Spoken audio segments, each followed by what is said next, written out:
Bonjour, corrigeons la partie numéro 5, Histoire et culture de l'aéronautique et du spatial, de l'examen 2017 du BIA et du CEA. Alors commençons avec la question 1.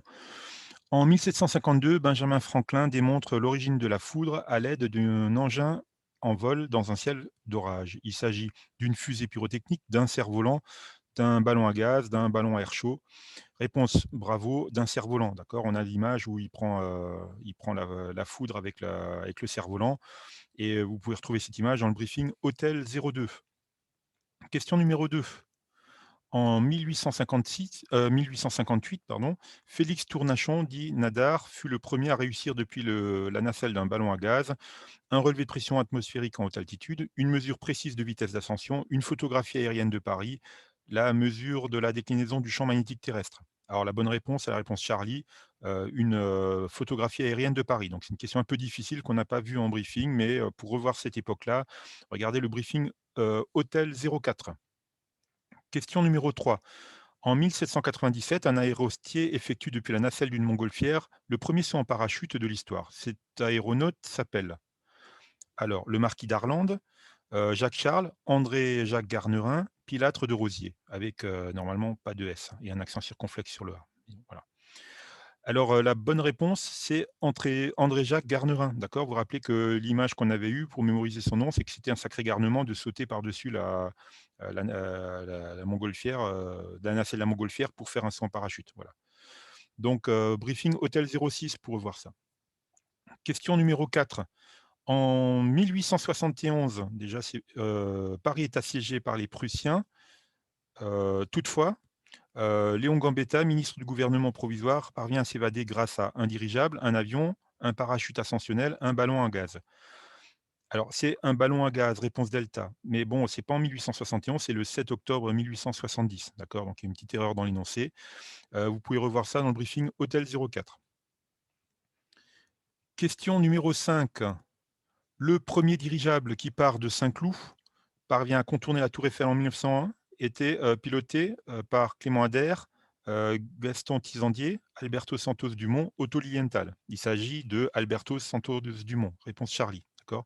Vous pouvez revoir ça dans le briefing Hôtel 04. Et puis, il y a une très belle vidéo sur la vie de Alberto Santos Dumont avec son petit avion, la demoiselle et tout ça après, qui raconte un peu comment ça s'est passé pour son contournement, comment ça a failli ne pas être homologué parce qu'il est arrivé un peu trop tard et tout ça. Enfin voilà. Donc, réponse Charlie. On passe à la question numéro 6. Louis Blériot accomplit la traversée en avion de la Manche en 1909, la Manche en 1927, l'Atlantique en 1909, l'Atlantique en 1927. C'est la réponse alpha, la Manche en 1909. Vous vous rappelez, pour mémoriser ça, on avait dit qu'il ramenait aux Anglais du 109, d'accord. Donc, c'était pour mémoriser 1909 et donc c'était aux Anglais, voilà, il avait décollé de Blériot-Plage, hein, ça s'appelle Blériot-Plage maintenant, près de Calais. Voilà. Briefing Hôtel 08 pour voir ça. Et question numéro 7. Alors, les premières compétitions aériennes avant la Première Guerre mondiale ont été soutenues par de grands donateurs comme Michelin, Dassault, Chanel, Lacoste. Et ben, à l'époque, c'était Michelin, réponse alpha, d'accord? Et donc on n'a pas trop parlé non plus. C'est aussi une des questions difficiles, hein. Les questions étaient difficiles cette année-là en histoire. Et donc vous pouvez retrouver cette époque-là dans le briefing Hôtel 08. Enfin, dernière question de cette première page. Question 8. Durant la Première Guerre mondiale, les ballons captifs furent utilisés pour observer les armées adverses. On les appelait familièrement flûtes, cigares, saucisses, hannetons. C'était réponse Charlie, les ballons saucisses. Vous pouvez revoir des photos de ces ballons saucisses dans le briefing Hôtel 10. On passe à la deuxième page. Alors, question numéro 9.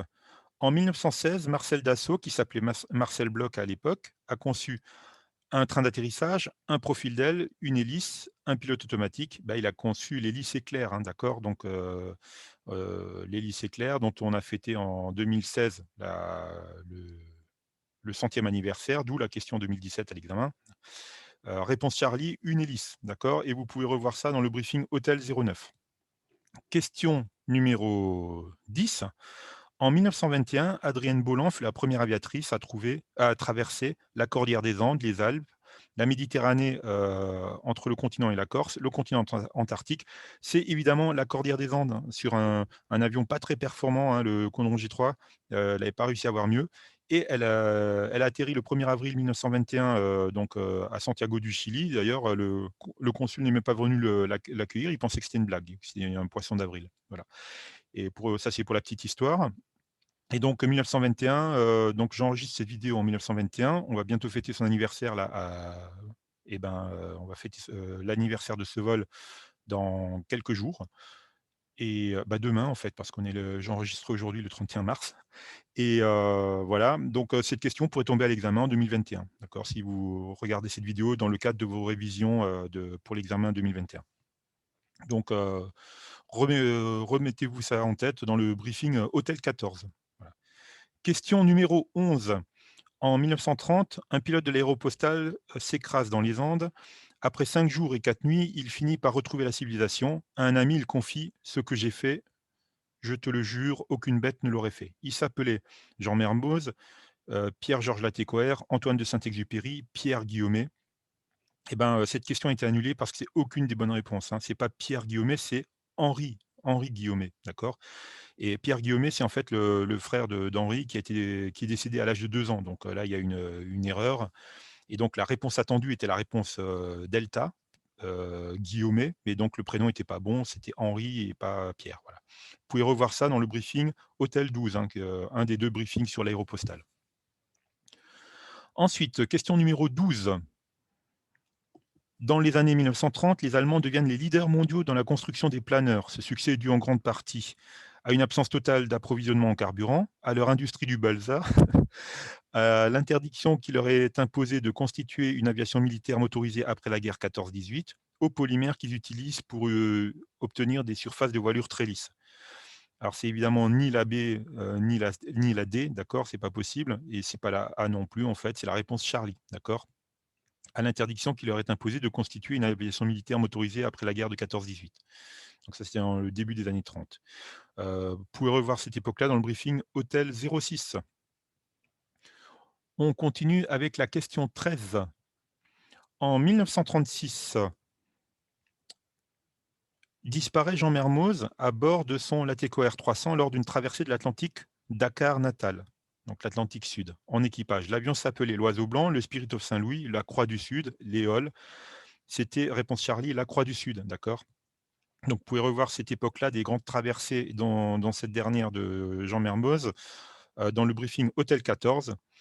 Et vous verrez aussi justement la question 14 suivante, hein. Donc, c'est Maryse Bastier qui fut la première aviatrice à traverser l'Atlantique Sud de Dakar à Natal, donc le même trajet que Jean Mermoz. Et c'était en quelle année? Et ben, c'était, en 1936 aussi. Réponse bravo. Donc, pas 25, pas 25, pas 30, pas 45, pas 50, c'est en 1936. Elle l'a fait un peu après la disparition de Jean Mermoz. Donc, c'est du coup facile à retenir, hein. On retient ces 2 dates ensemble, et vous la retrouverez donc sur la diapo, hôtel, 14. Vous trouverez aussi sur le briefing, hôtel 27, hein, qui est le dernier non, Hôtel 28, qui est le dernier de tous les briefings où, j'ai fait, un thème, 2020 l'an dernier donc, sur les figures féminines, d'accord? Et donc on parle de Maryse Bastier entre autres dans dans ce diaporama. Ensuite, question numéro 15. En 1944, la Luftwaffe met en service un avion construit par Messerschmitt, dont la particularité est d'être entièrement en matériaux de synthèse, à voilure, variable, à voilure tournante, à réaction.